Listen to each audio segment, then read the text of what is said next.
What's up, everybody? Welcome to Podcast Now. I'm Alex. In this video, I'm going to be reviewing Life is Strange 2, Episode 5. Now, I've reviewed all of the past episodes, and really, go back and watch yesterday's video. I have, just a massive meltdown rant about how awful the Episode 5 was, the ending was, the season was in general. I think that really sums it up really well. I did want to do this review. People do tend to like my reviews. I try to calm down a little bit and talk about the episode in a little bit more of just a toned down manner where we can discuss some things.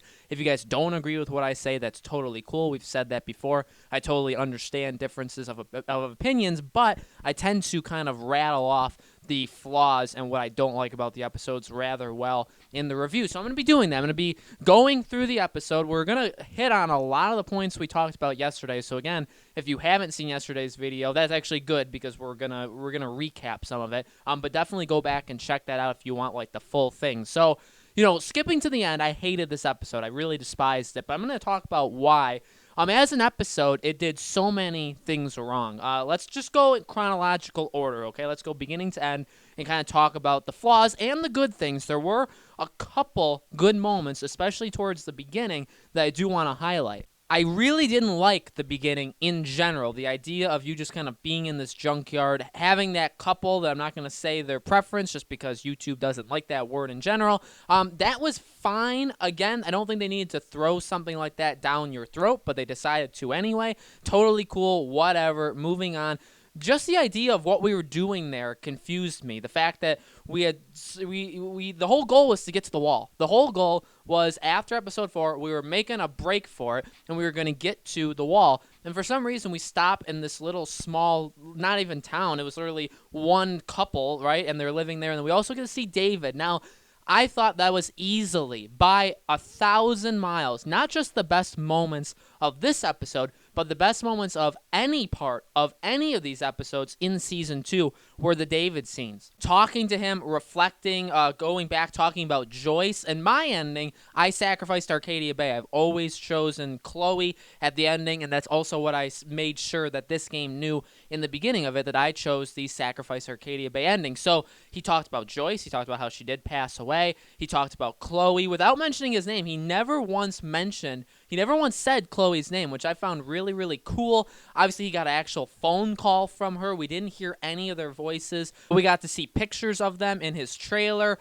He said Max's name. He said, wish Max luck. It sounded like they were going to all these different art galleries. It sounds like they drive around the United States, like they're just kind of going from place to place, exploring the world, which is totally awesome. And I don't know how much that conversation changes if it's not Chloe, because if Chloe's gone, I assume his wife Joyce would call him, although he does mention in it that I don't know. I actually don't know what would have happened in general. I don't know why he's in that situation in the first place, maybe just because he left it all behind, but the moments with David were truly amazing. Seeing the picture of Max and Chloe, absolutely amazing. What this season could have been if they had them in it would have been way better than what we got. That is the end of the good of this episode, because then after that, it just became absolutely disgusting.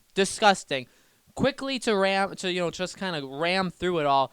The wall, the politics, go back and watch yesterday's video. I really don't want to repeat every single thing I said in that video, but it's just an absolute joke what they did of that, painting one side of the political ideologies at you, making those kind of rednecks overly racist. Again, even though a lot of the things they were saying isn't all that crazy, isn't all that hard to believe. In fact, a lot of that stuff that they were saying is true and does happen, but it's very clear what side Don't Nod sides with.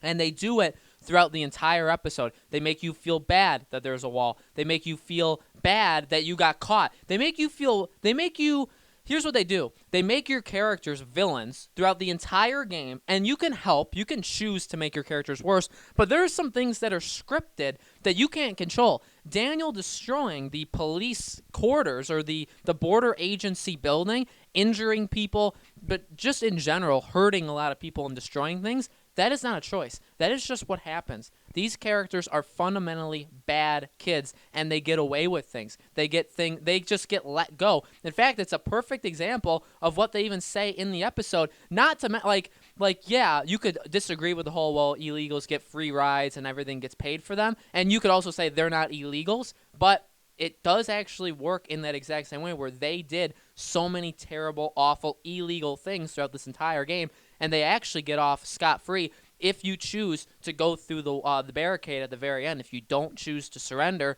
Daniel will get arrested, although he will be let to live with his grandparents and be completely fine, completely free, and Sean will make it to safety and be scot-free for all the crimes that these two brothers have done. It's disgusting. It actually goes against everything that they've even tried to hint at, again, with the whole racism thing. And that's another part. The illegal couple in the cell. The overly racist people. Just disgusting oversimplification of people. They make things so broad, and again, they force it almost down your throat that you have to side with the illegals, that you should feel bad that they're in the jail because she's pregnant, and we feel bad about pregnant women. I don't want a pregnant woman to be in a cage, but at the same time, if they broke the law, what do you want me to do? Give them a pass? No, you go in there. So that goes the whole political route. We talked about that a lot in yesterday's video. Again, go check that out. But that's just disgusting, and I hated it. I actually had a major rant in the live stream of me playing this game. You can go check that out as well. It just ruined the entire thing. There were just so many cringy, head-banging moments that didn't need to be in there, but they were to push a political kind of tone to this game. When the game, I don't know if you guys know this, but there was really no political ideas in the first season of Life is Strange.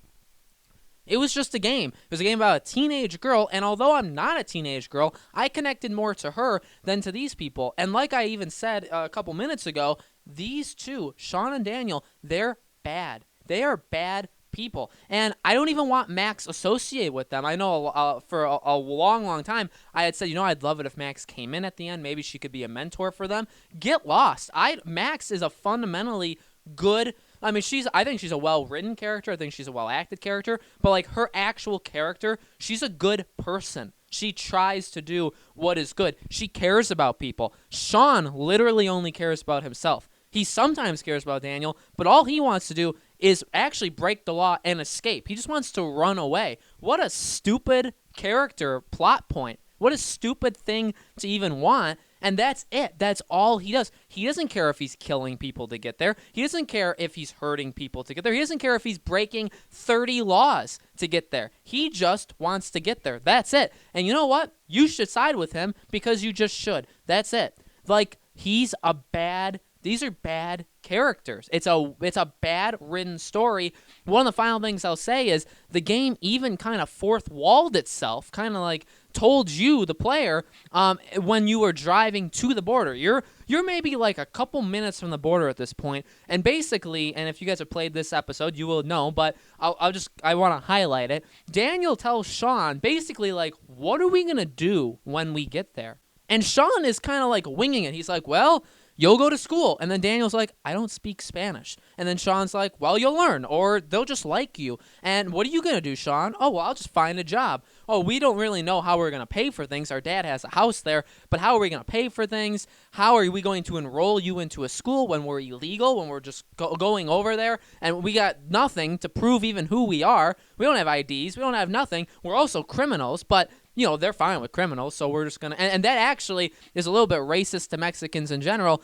that they think that they're just going to be scot-free when they go there because they've done so many terrible things, killed people, hurt people, destroyed buildings, and they think they can just go over to Mexico and live a perfect life. And isn't that racist in the other way? That's actually the opposite of what they've been saying throughout the rest of this episode. So they don't even know what they're doing. Don't Nod doesn't know what they're doing. They don't know how to tell a story. Storytelling has really never been their primary thing. Even in the first season, they could have done so many cooler things with the time travel stuff, with paradoxes and all sorts of stuff. They kind of did a cheap way out, especially towards the end. They've never been able to put it all together. And this one they wanted to do, that heartbreaking, groundbreaking, two-brother on the run story, and they did it about as awful as you could ever do it. I don't think there's a worse way to tell this story than how they did it. But that was just like, I laughed when that happened, because it's like, yeah, you guys didn't think of this because you have no plot. You have no character thought to you. I said after episode 1, I even made videos talking about it, why would you leave?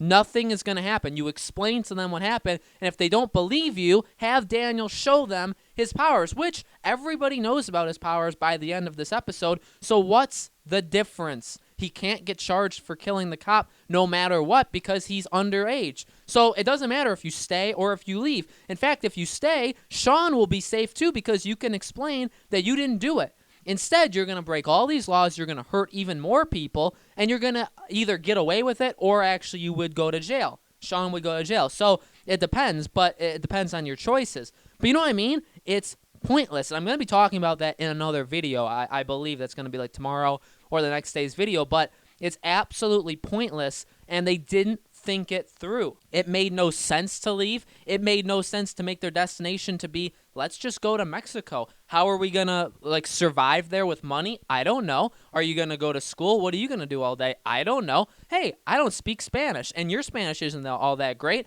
Well, who cares? They didn't think anything through because there was no story there, because they exaggerated and they had to make their own path. If they would have stayed there, the game wouldn't have happened. So they had to make something crazy happen where they leave to do this whole journey. Otherwise, nothing would have happened in the game. And yeah, stuff like that happens in games, movies, television all the time, but you need a really good reason for that to happen. You need a reason for why they would actually leave. And the reason can't be that they wouldn't believe that you have powers, because they see it at the end of the game. All of the police agencies see Daniel flipping cars. They see him destroying the federal building. They know he's they know he knows the Force. He could be a Jedi. He's probably a Sith, though. They know that now. So what's the difference? They eventually find out no matter what. So you can't tell me the purpose of leaving was for that reason, because it doesn't make sense. I'm going to stop there because I feel like this is the whole basis of another video. But this is what makes me so mad. This episode is severely flawed. It's awful. The storytelling's bad. The acting continues to just be truly terrible. Sean, in particular, is absolutely awful. The voice actor, terrible. And I'm sorry. I'm sure he tried. He's just not good enough. And the writing definitely doesn't help them, but his acting skills are not good whatsoever. So that just needed to stop, and thank God it did. At the end of the day, this was by far the worst episode. I think it had the best moments. Like I said, it had the best moments in the entire season. But at the same time, it also had the most maddening, frustrating, disgusting moments that I've ever seen, I think, in a video game in terms of insulting a specific group. It did have that, and because of that, I can't forgive it. The season as a whole was screwed from the beginning. It's screwed at the end. I'm going to be talking about it more in future videos. Let me know in the comments. I know let my emotions get the most of me towards that second half, but I just needed to rant even more, even after yesterday's video. But let me know in the comments below, guys. What did you think of the episode? What were the positives? What were the negatives? Let me know. We're going to have more videos, one a day, I believe, tomorrow, Friday, and Saturday. So there'll be more Life is Strange videos. We'll talk a little bit more about the season, the story, and also about the future of Life is Strange. I definitely want to talk about that as well. So thank you all so much for watching. I'll see you on the next video.